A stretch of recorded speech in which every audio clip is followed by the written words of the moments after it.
Hi, everyone. Welcome to the New Jersey Climate Change Resource Center's Special Climate Academy event, focusing on some new recently released reports on sustainable organic waste management.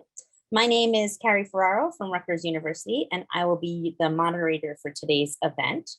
A few logistics for today's webinar. It will last until 1 p.m. Other than our presenters and our Rutgers team, you're all muted. So to communicate with us, please type your questions into the chat box. To find the chat box, just look at the bottom of the screen and you'll see a little bubble that says chat. If you click this button, you can send your note to panelists, as that ensures all of us working behind the scenes will be able to see your questions. Thank you very much to my colleagues, Dr. Marjorie Kaplan and Matt Drews here at Rutgers, for their help with today's webinar. I also wanted to let you know that we are recording today's webinar and it will be available on the New Jersey Climate Change Resource Center website, which we will put into the chat box in a minute. Today, we are very pleased to have a number of wonderful speakers. We have Gary Sondermeyer from Bayshore Recycling and the New Jersey Climate Change Alliance, as well as Abigail Brown, Anna Heckler, and Tracy Youngster from the New Jersey Climate Change Resource Center's Climate Corps at Rutgers University. In the interest of time, I won't go over all their bios, but I highly encourage you to check them out on our website. Again, I want to remind everyone to put your questions throughout the talk in the chat box and send them to panelists. With that, I would like to invite Gary to turn on his camera and microphone and kick off today's event. Take it away, Gary. Thank you.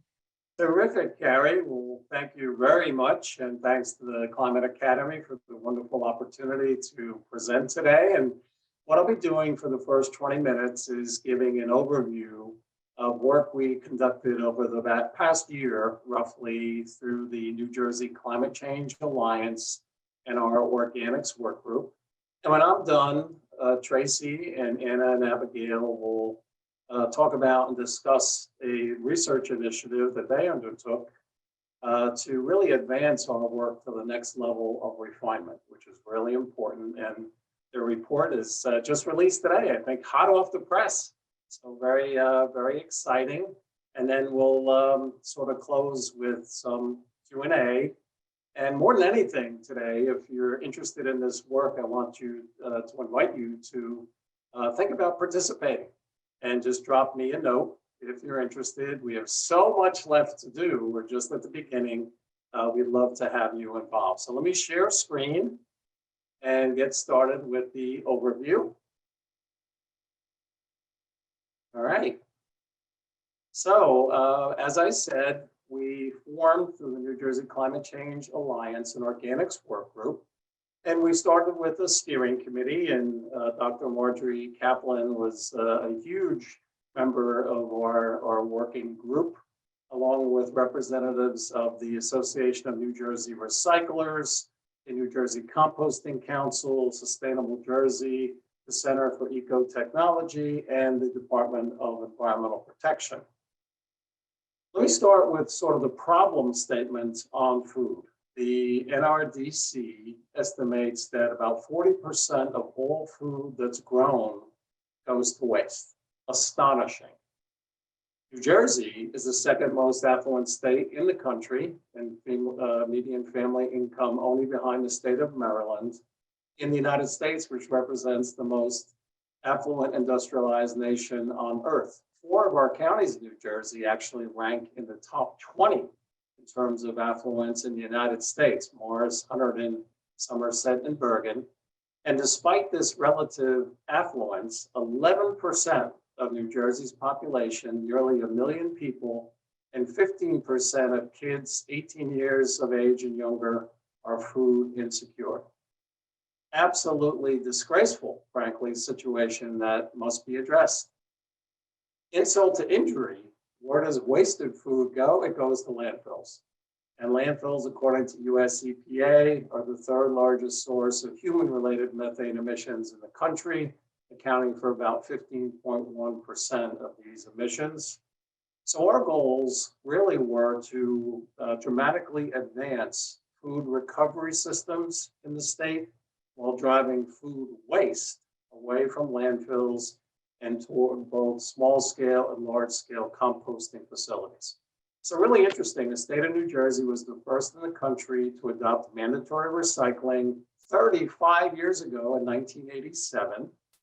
And more recently, we had a composition study done in one of our counties in Mercer County, and it kind of revealed sort of what we had guessed of what's left in the garbage can after 35 years of mandatory recycling. And as you can see from this pie chart, sort of the poster child material that we have not been effective in recycling and removing from the waste stream is food, which represents about 25%. So who generates the food? Again, this is national data from NRDC. In the top, about 43% come from us as residents, 26% restaurants, 14% supermarkets, 9% institutions like hospitals, prisons, and schools, 8% food manufacturers and processors. I also have here some older data from DEP from quite a number of years ago that we're currently updating of what is sort of the universe of generators in the state beyond residents. And so this data is going to be updated, and I'm sure it's going to be larger numbers, but round numbers, 500 grocery stores, 421 larger restaurants, and so forth.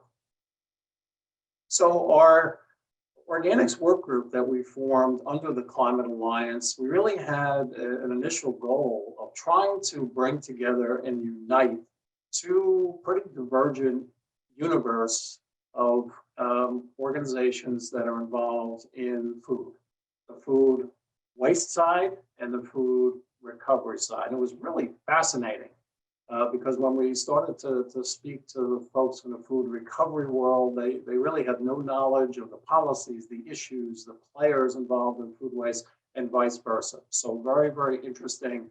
And I think we've made some significant progress toward this goal. So the first thing we had to do is sort of, how do you define this sort of massive world of food management and organics?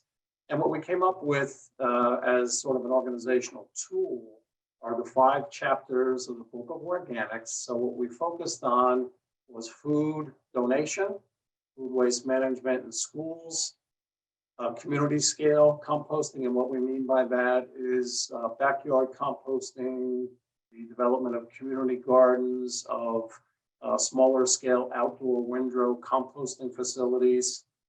4th chapter, the large scale organics infrastructure. So aerobic, anaerobic digestion, co-digestion technology of sewage, sludge, and food waste. And we already have 2 major facilities operating in the state. In Elizabeth, a waste management transfer station that brings pulp food waste to the Rahway Valley Sewage Authority for digestion, and a facility on Duck Island in Trenton called Trenton Renewables. So that was the 4th chapter. And the 5th chapter, we really haven't focused all that much statewide attention on regional management of animal manure. So these were the sort of the 5 focus areas or chapters that we looked at. Here's the process that we followed. It was really interesting. We wanted to go quickly. We didn't want to have sort of discussions that just dragged on. So we did what we called a lightning stakeholder process. And what we first did is we identified who would be participating in line with those 5 chapters. And about 80 organizations participated in this process. And ahead of time, we sent them a fillable PDF. We asked them a very basic question: what do we need to do to be more sustainable in organic material management? What are the gaps that need to be closed? And with that information, we held just 6 2-hour stakeholder sessions, starting on April 1st, ended June 3rd, so a 2-month process. And all along the way, we took the information that we received and we drafted a sustainable organic material management plan for the state of New Jersey, which we completed in August. And what we really tried to do, if you look at the Global Warming Response Act 80 by 50 report from NJDEP, Chapter 5 is dedicated to waste in agriculture. And what we tried to do through this process is essentially take a voluntary effort to write the implementation plan for Chapter 5 of the state's Climate 80 by 50 report. We had great involvement from NJDEP. We had great involvement on the manure side from the State Department of Agriculture.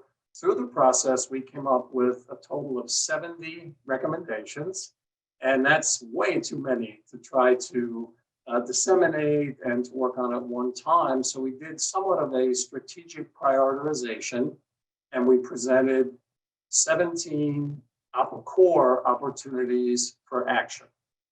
And again, all this work was completed in August. And when you look at the report, I'll be positive, it's about 100 pages long, but really the opportunities for action are summarized in just 11 pages. So it's a quick read to get a great sense of our work and where we want to go with this work.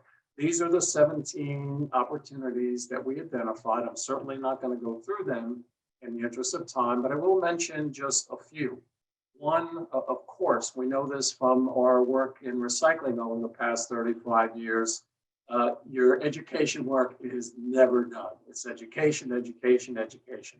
So one of the outgrowths of our work is we did create an education subcommittee, which is very actively at work. And for instance, one part of that work is putting together and hopefully the state's digital library of available information, nicely organized in the entire realm of the organic space. Another element that we'll be working on just yesterday, the thought leaders on climate education finished their initial report on how we take the mandate in New Jersey for climate education in our schools and make that a reality. And we would like to, through our organics work group and our education subcommittee, be able to contribute to that, to perhaps write the composting module, the food donation module, and potentially others. Food rescue, transportation, and equipment assistance, a really fascinating part of this work when we really delved into the world of food donation. We have this phenomenal, absolutely phenomenal network of food banks, food pantries, soup kitchens, faith-based organizations, all contributing, but a huge gap that a lot of even the larger food recovery organizations have is a lack of transportation, trucks, refrigerated box trucks, trucks that have hydraulic lifts on the back so they can go into a city and pick up an entire pallet of food to be able to get to recovery organizations, forklifts within their food banks to be able to stock the shelves. Basic stuff like this is really a huge need. And only in Bergen, Passaic, Hudson, and Essex counties do we have a dedicated transportation network through an organization called Table to Table that does a marvelous job in serving that role. But in the other 17 counties, we really don't have that. So certainly this is a finding that we hope to be able to work with the legislature on addressing.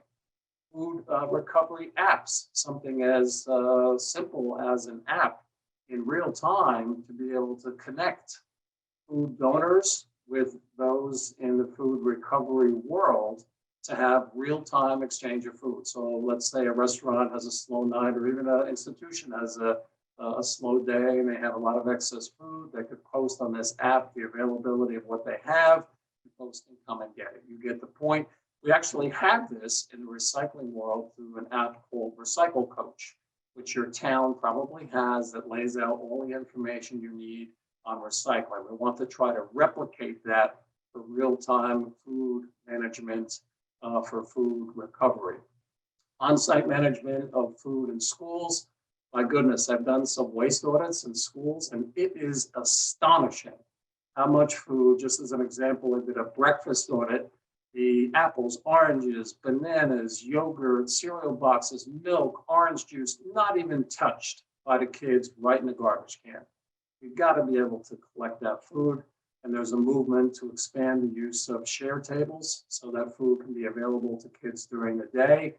And hopefully we can sort of advance this concept to be able to take food home. And if there's excess food, get it to the food redistribution world. And we have 2,500 public schools in the state of New Jersey. So lots of opportunities through Sustainable Jersey and other programs to really advance this good work. Last one I'll mention as an example, community gardens. The way that the laws work today, a community garden can accept the produce material from the garden itself, but not any of the food waste from the neighborhood. I grew up in downtown Patterson. I would love to have had a community garden where we could bring our scraps, appropriate scraps, to a community garden compost facility. But under existing law, that's a commercial composting facility with a $10,000 application fee and a $17,342 annual compliance monitoring fee. Obviously, that kind of thing doesn't work.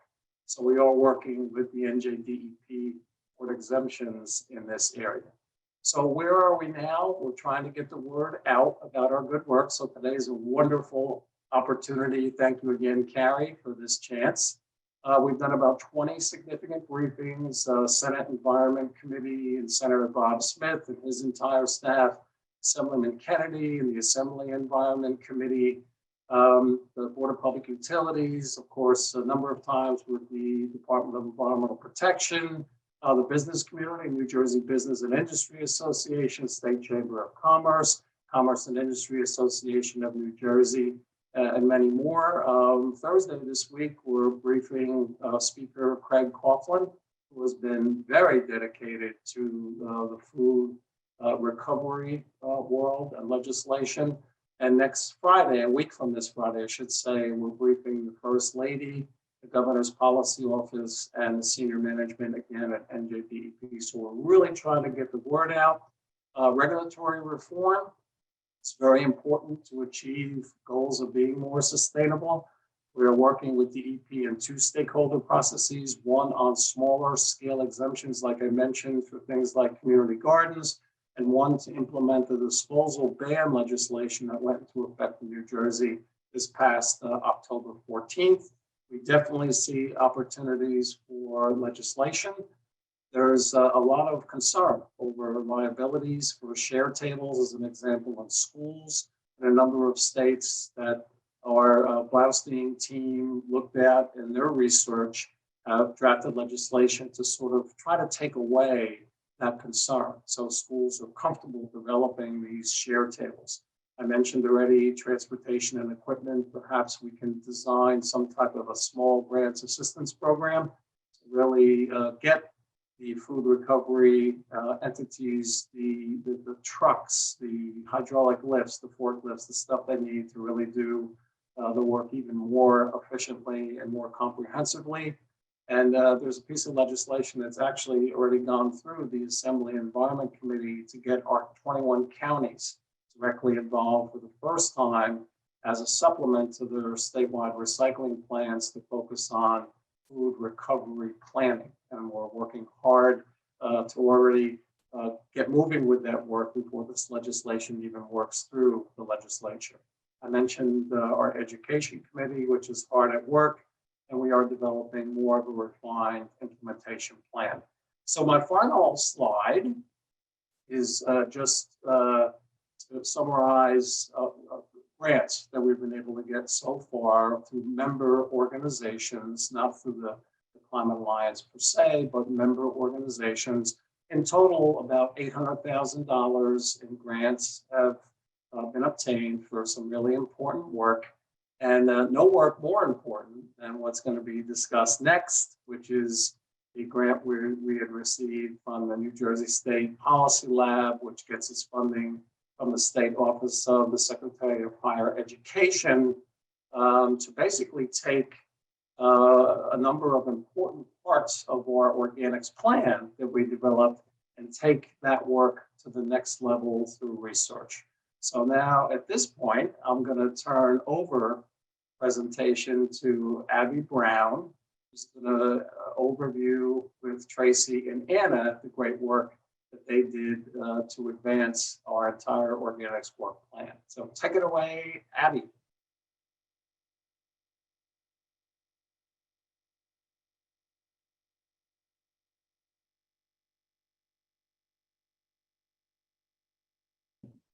All right, can you guys see the screen? Yes, okay, awesome. So, hi everyone, we are the Blaustein School Organic Waste Management Research Team. So that would be Anna Heckler, Tracy Youngster, and myself, Abigail Brown. Today we are going to discuss our report, Research to Advance the New Jersey Sustainable Organic Material Management Plan, Opportunities to Increase Food Security and Reduce New Jersey's Organic Waste. Oh,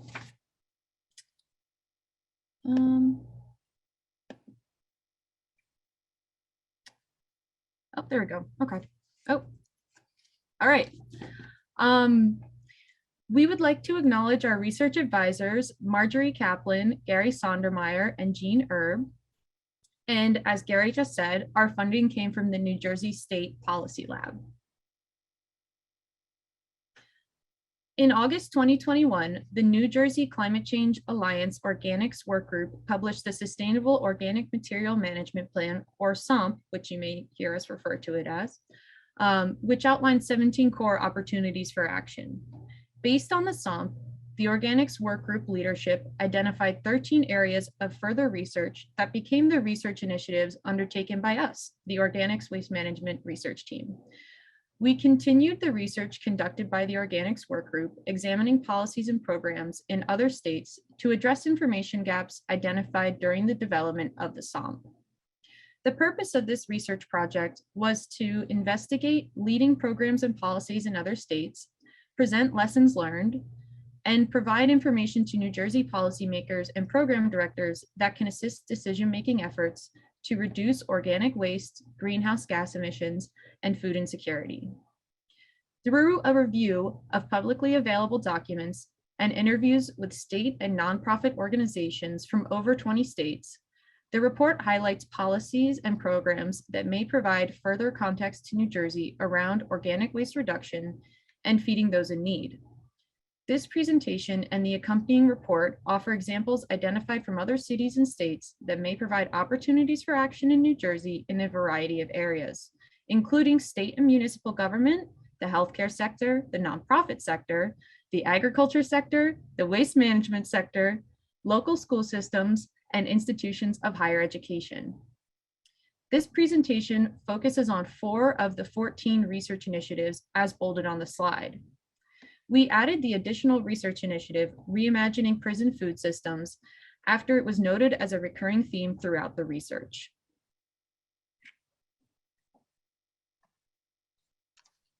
All right, so our first research initiative was on food equity, aligning state programs to address food insecurity.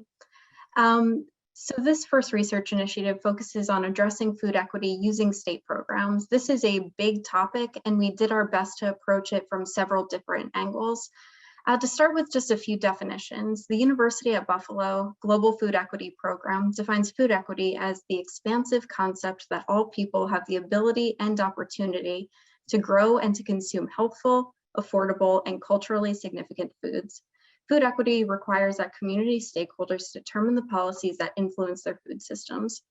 And improving food equity can help reduce food insecurity, which is defined by the USDA as a household level economic and social condition of limited or uncertain access to adequate food.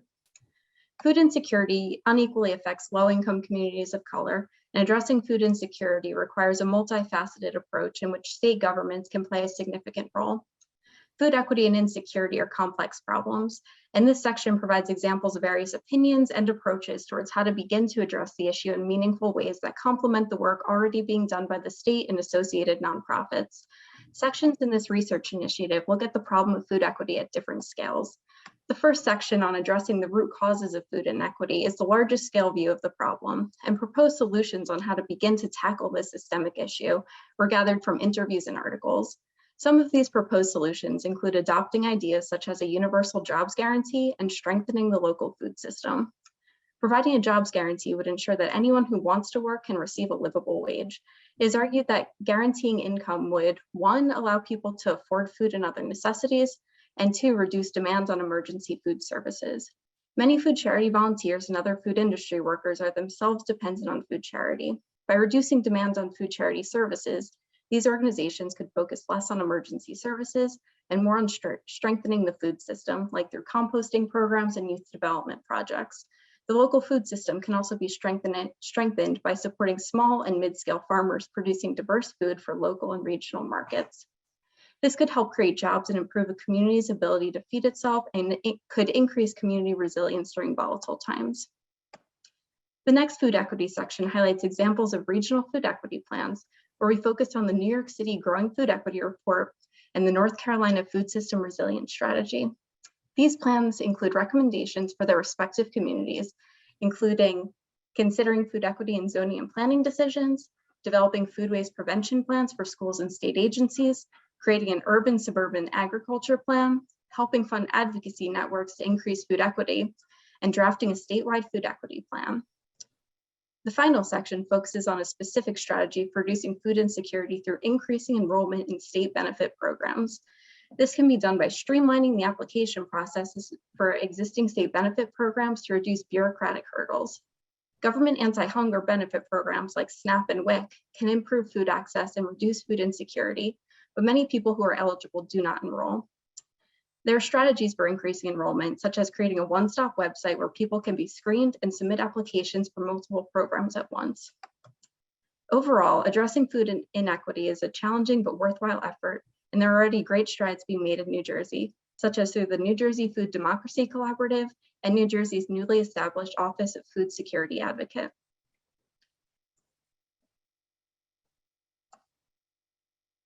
This research initiative addresses the obstacles that food rescue transportation, refrigeration, and equipment assistance often present to food rescue service delivery.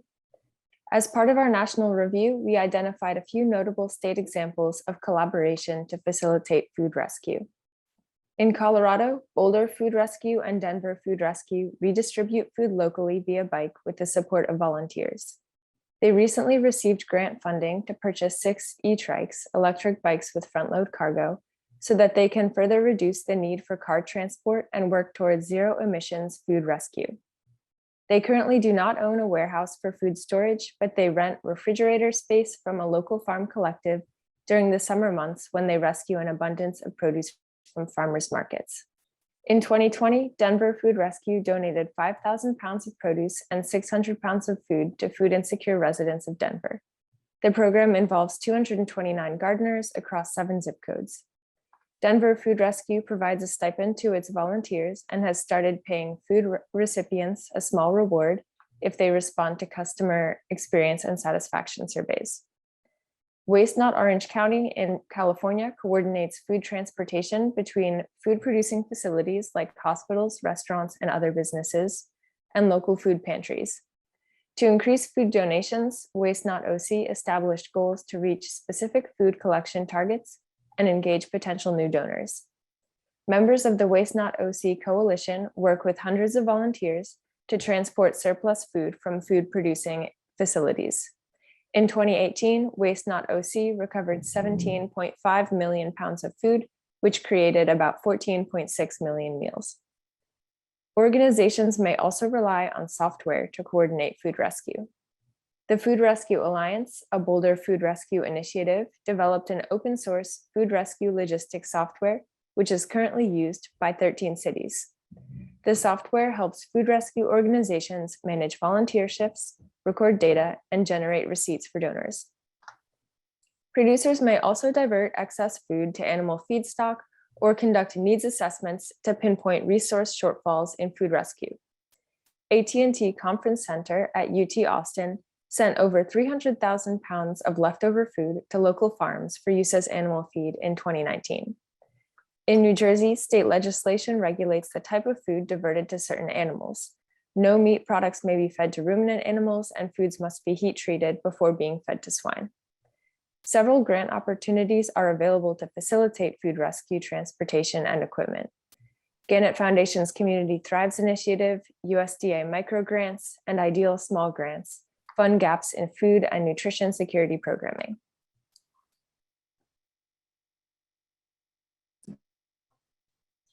This research initiative examines financial tools from other states that support food rescue, small-scale facility development, and large-scale facility development.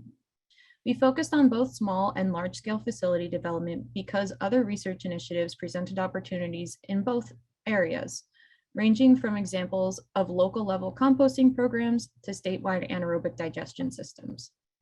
Funding is an important piece of the organic waste management puzzle. Funding underlays much of the work of the other research initiatives presented in this report. For example, as Anna just said, the Boulder and Denver food rescue groups were able to purchase e-trikes using grant funding.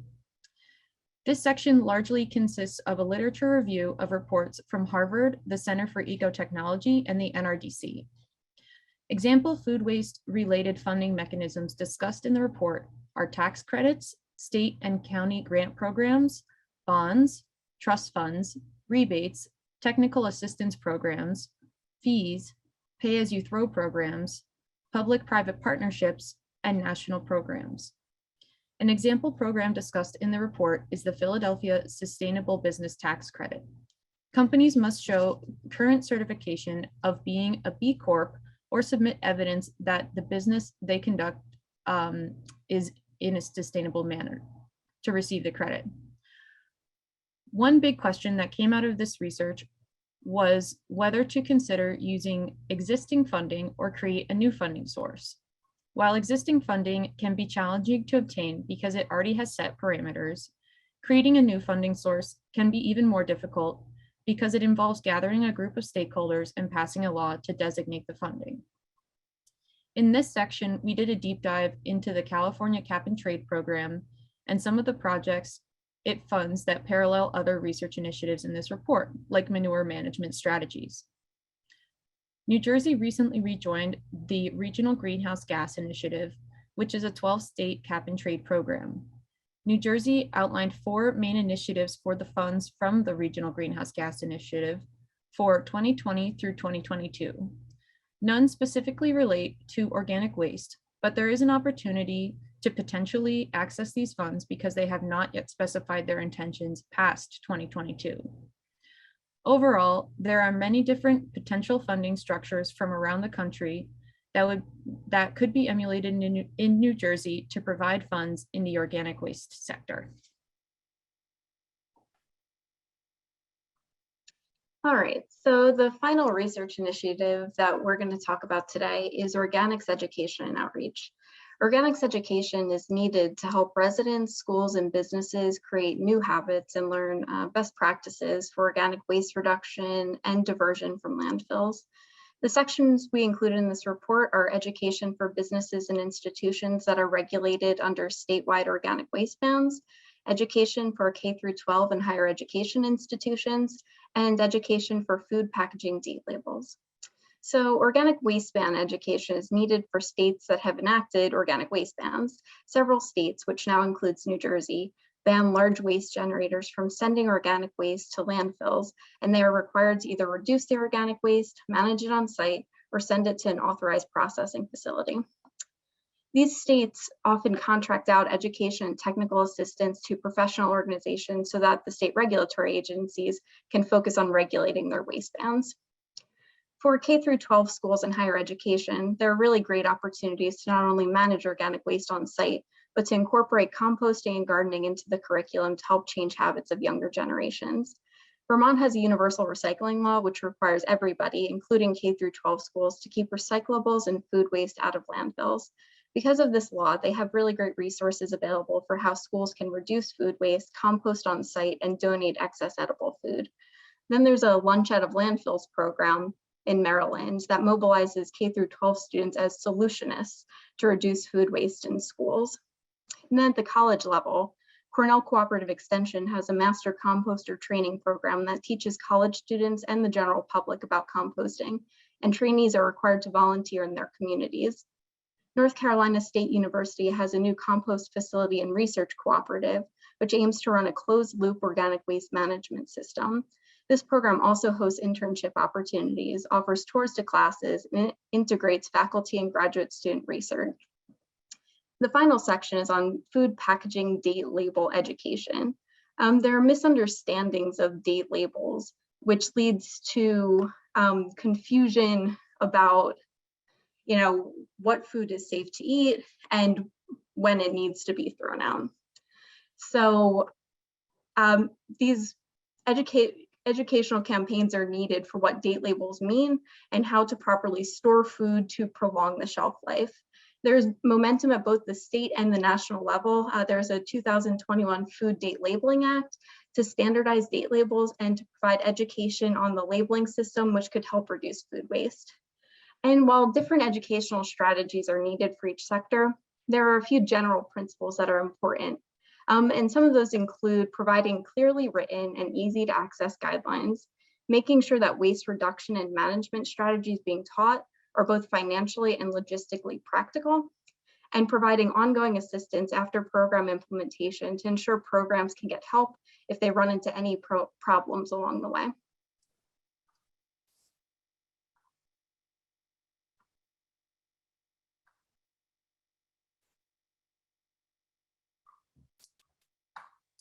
Based on this review of national and in-state organics practices, we focus today on food equity, food rescue transportation and assistance, progressive financial assistance programs for food rescue, and organics education and outreach as mutually reinforcing opportunities for organics waste policy improvement in the state. The report goes into more detail on other research initiatives listed here, including increased state funding, food policy council creation, tiered community composting permitting, co-digestion facility infrastructure development, produce prescription programs, and opportunities for food recycling in school systems, all as components of effective organics waste policy. Viable funding strategies include tax credits, national, state, and county grant programs, bonds, trust funds, rebates, fees, pay-as-you-throw initiatives, cap-and-trade programs, and public-private partnerships. Universities, school districts, and state facilities like hospital systems and prisons offer community centers and involved workforces that will create space for these programs. Progress continues to be made in food waste reporting, funding, and legislation at the federal, state, and municipal levels. By targeting the opportunities for action in each of these research initiatives, New Jersey has the potential to meet the national goal of reducing food waste by 50% by 2030 and the state goal of reducing GHG emissions by 80% by 2006 levels by 2050. Thanks for your attention. I hope you all can share this information forward. I'll stop sharing my screen and Gary can take it away. If anyone has any questions, please add them to the chat and we'll open up the discussion at the end of the session. Terrific. Thank you, Anna and Abby and Tracy. And I really urge everyone participating today to take a look at the fine work that they did, what they really did in the 13 focus areas that they looked at as they took our organics plan and really took it to the next level. They provided, I always like to say, the background and the homework for us to go forward to implement many of the aspects of our organics plan. So really, really important work. And I also hope you'll take a look at the organics plan that we put together. Because taken together, I think it's really the first time holistically we've tried to look at organics management as a state in the 5 chapters of the book of organics that I mentioned earlier. A few things sort of going forward, I thought I would end with before we go to question and answer. One of our major findings is that we've really never had, it's really interesting, we've never had any form of central governance over the entire world of food donation and food recovery. And certainly we're not advocating any form of a regulatory oversight. That would be really deadly to the great work that's already being done. But there's been no unifying planning in the state's history, really. And we had a very important piece of legislation adopted toward the end of last year, and it was alluded to by, I think it might have been Tracy of a Office of Food Security Advocate. And the legislation really outlines a very important and significant coordinating charge for that office.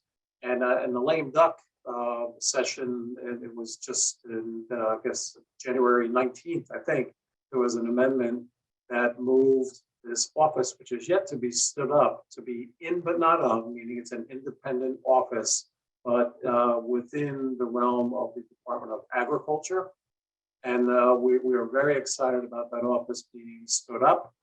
And we think it's going to be very important. And to supplement that, one of the other findings we had in our Blaustein team also looked at was food policy councils, which would bring in the all-important local level of how food donation and recovery works on the ground. So a combination of a state overseeing entity with the Office of Food Security Advocate and food policy councils, we think is very important. A couple other things. Senator Smith is going to pursue state level legislation, which is important.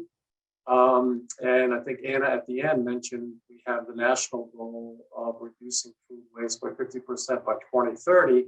That goal was also adopted in the state of New Jersey way back in 2017. And as part of that legislation, the DEP was directed to prepare a food waste reduction plan for the state. That plan was published in August of 2019. Public hearings were held. Many of the organizations that participated in our work group commented on the plan. And my understanding is it's finally going to be adopted.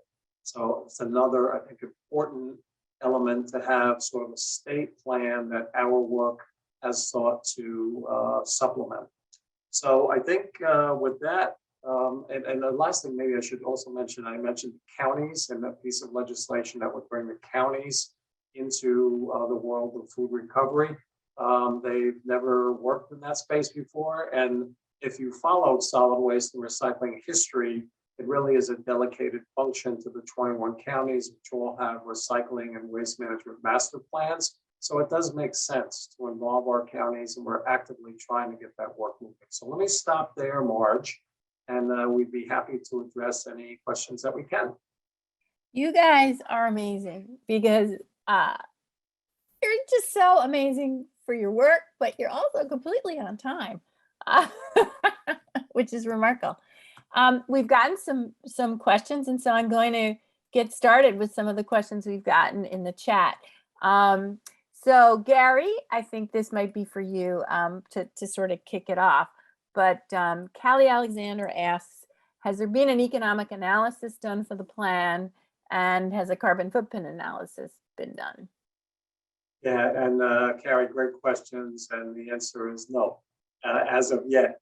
For each individual issue that we take on, there will have to be an economic analysis done. What we really try to do most simplistically is a statewide gap analysis along the lines of those 5 chapters that I mentioned. And I think we did achieve that. And sort of the emissions inventory, that is something we've talked about through our New Jersey Climate Change Alliance to work cooperatively with the EP and to start to drill into those type of analysis. But I think we're a ways off from doing that. And hopefully the work that we do with the counties, we can integrate both of those incredibly important elements into our work. And I know you also mentioned more trucks, and that was a very fair comment as well. What we're really advocating for, the number of large food recovery organizations is very, very small. So we're not talking about a significant number of trucks. And Anna even, I think, identified in her presentation some very cool electric scooter kind of collection that's been done in Colorado. Maybe we could follow suit with something like that. So we're certainly not advocating for a large number of diesel emission trucks to be integrated in a state that's already overrun by them. Great, thank you. I had a question here that you guys probably didn't see, but Tracy mentioned in the food equity research as to include food equity in zoning plans somewhere. And so can you elaborate what that means a little bit better? Yeah, so New York City Growing Food Equity Report has ideas in there, and that was a report that was written by the New York City Council. And a lot of the ideas from this report have actually gone on to be passed through legislation last year. And a lot of their ideas were related to how to improve food equity through zoning. And some of this was through urban gardens. So ensuring that urban and community gardens would have permanence, and they couldn't just, because a lot of these gardens were developed in abandoned land. And then there's sort of this gray area. So one of the ideas for using zoning is to zone these so that they have permanence and they can continue on and they won't just get developed over when the land becomes more desirable. And one of the other ways, I believe, was through like supermarket food deserts. So ensuring that grocery stores could be incentivized to be developed in food deserts. And there were different strategies in the report for doing that. And they have different programs in New York City for that. So those were two ideas from the report. Great. Did anybody else, Anna or Abigail, did you want to add to that? If not, it's fine. I just wanted to give you a chance. Okay, great. Priya Patel asks, what are some incentives for schools to have food waste separated and hauled to an industrial facility? Does the New Jersey law cover schools if they produce 1 or more ton per week? The law, the disposal ban legislation certainly would cover them, but I don't believe they'd ever come even close to hitting the ton per week threshold. Colleges and universities probably will, but not individual schools. So not so much incentives, but I think our focus is removal of barriers. Again, the misconception on date labels, the misconception on getting in trouble if you donate food. My goodness, we've had a food donation with Samaritan Law in New Jersey for somewhere around 40 years that nobody simply knows about. And there's also a federal Good Samaritan piece of legislation out there. So part of it is really dispelling misconceptions to make school administrators more comfortable with establishing the share tables. And then after that, it really becomes, I think, connecting the dots with the food recovery network within towns to connect the schools with that network. And I will say in Sustainable Jersey, where we also try, at the honor of serving as the chairman of the board of Sustainable Jersey, we developed an action where towns can get points for getting more involved with the food recovery activities in the town, and extra points if they'll provide transportation services to, again, connect donors with users. Thank you. And also, I just want to assure those of you who are putting comments in the chat that are not necessarily questions, that I will be sharing them all with Gary, Tracy, Abigail, and Anna after today. So your comments will not go away with today. So you keep them coming. Matthew Wasserman asks, there still seems to be a lot of confusion or misinformation regarding food diversion and the Good Samaritan Law. Is there any plan to address this with restaurants as part of education? Maybe you can explain what the Good Samaritan Law is a little bit for those who are not familiar with the colloquial. Yeah, and then just in a nutshell, the Good Samaritan laws seek to clarify that there's indemnification when you donate food. You're not going to get in trouble for doing that, provided you don't knowingly transport and disseminate spoiled food. So it's similar to other indemnification laws to just try to remove that barrier, so folks aren't timid or afraid that they're going to get prosecuted or get in trouble if they donate food. And what was the other part, March? Well, there still seems to be a lot of confusion or misinformation about food diversion and the law. And Yeah, so can this be addressed, or is there a plan to address it with respect to restaurants as part of Yeah, education? and I think I'll go back to what I mentioned about the Office of Food Security Advocate. I think that's really important because it's going to be, there's no central entity in the history of the state that oversees this type of education. Department of Health certainly has a role in food safety. Department of Agriculture certainly has a role with anything related to farms. But I think the Office of Food Security Advocate is going to be the vehicle for disseminating that type of central education. My vision in this one, quite honestly, would be something that comes out from Governor Murphy that addresses this issue. And in terms of education, it's very clear. And I also would advocate, once the state's food waste reduction plan is out, for folks interested to take a look at that. What they call for, which I think is very important, is very specific sector-based education.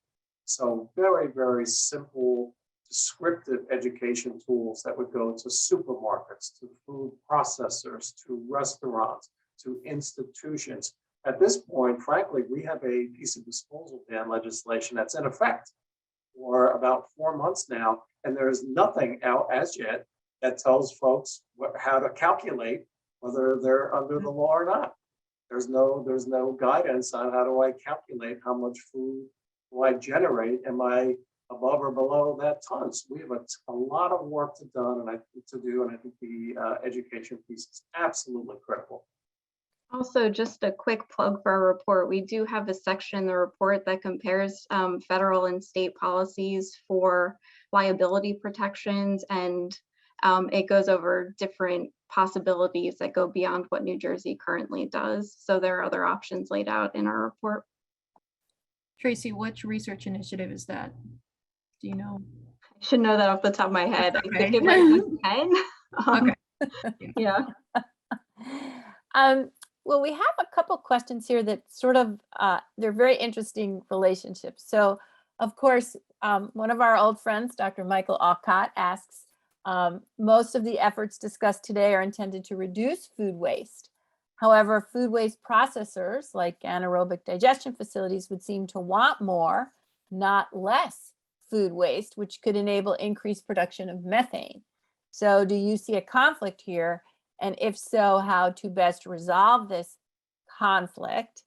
And I will start with that one, and then we'll get to the next one. Yeah, and great to know Mike Alcott is on the call. My old friend from DEP, and boy, if I remember, he was doing organic farming before anybody even had heard of it. So thank you, Michael.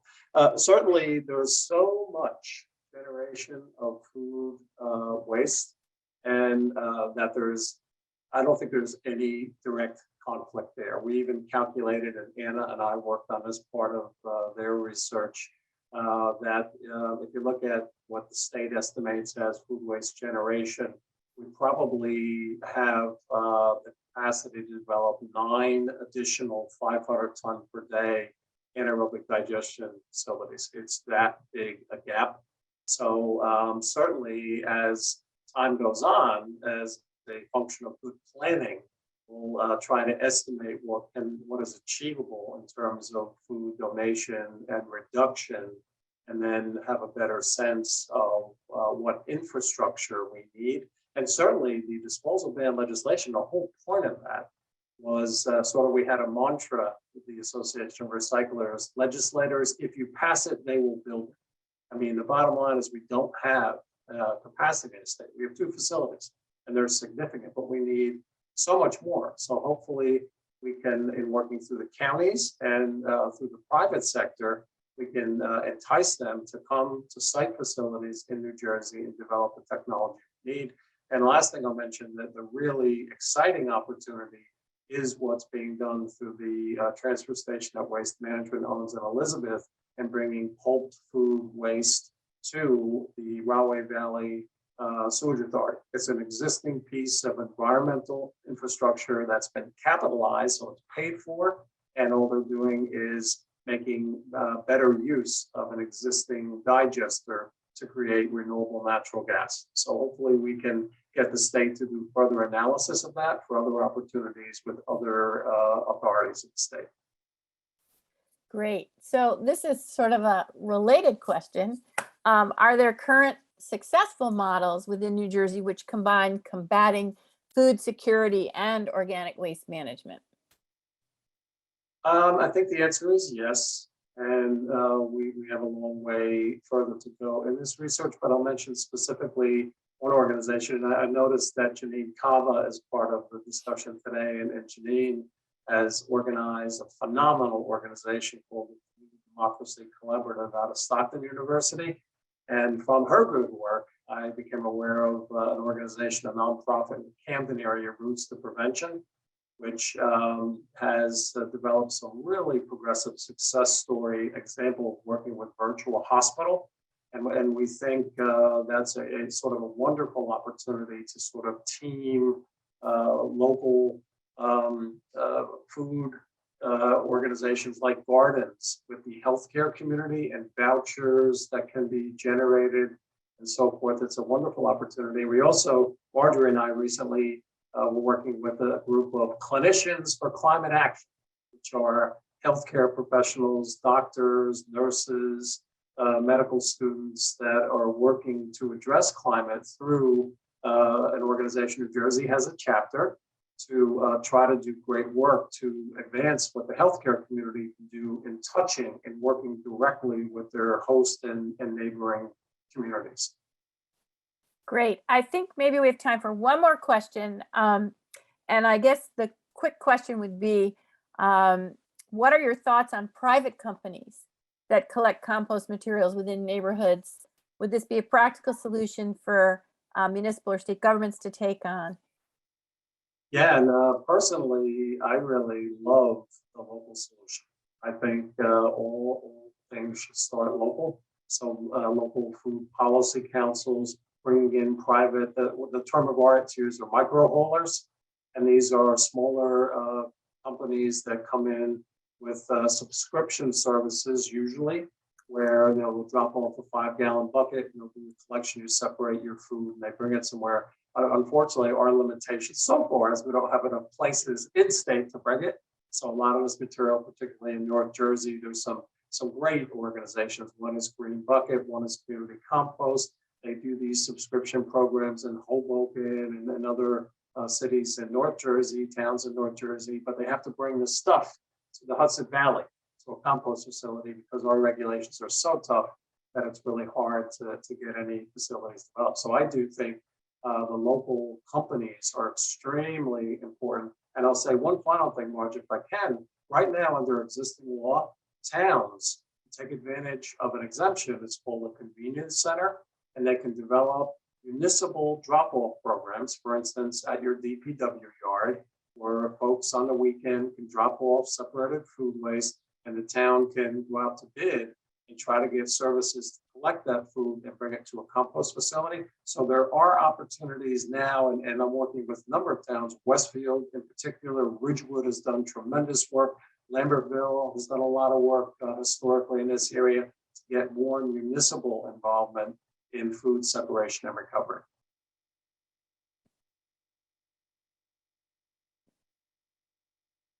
Thank you all so much for such wonderful information. On behalf of us all here at the New Jersey Climate Change Resource Center, we'd once again like to thank Gary, Abigail, Anna, and Tracy for being on our panel.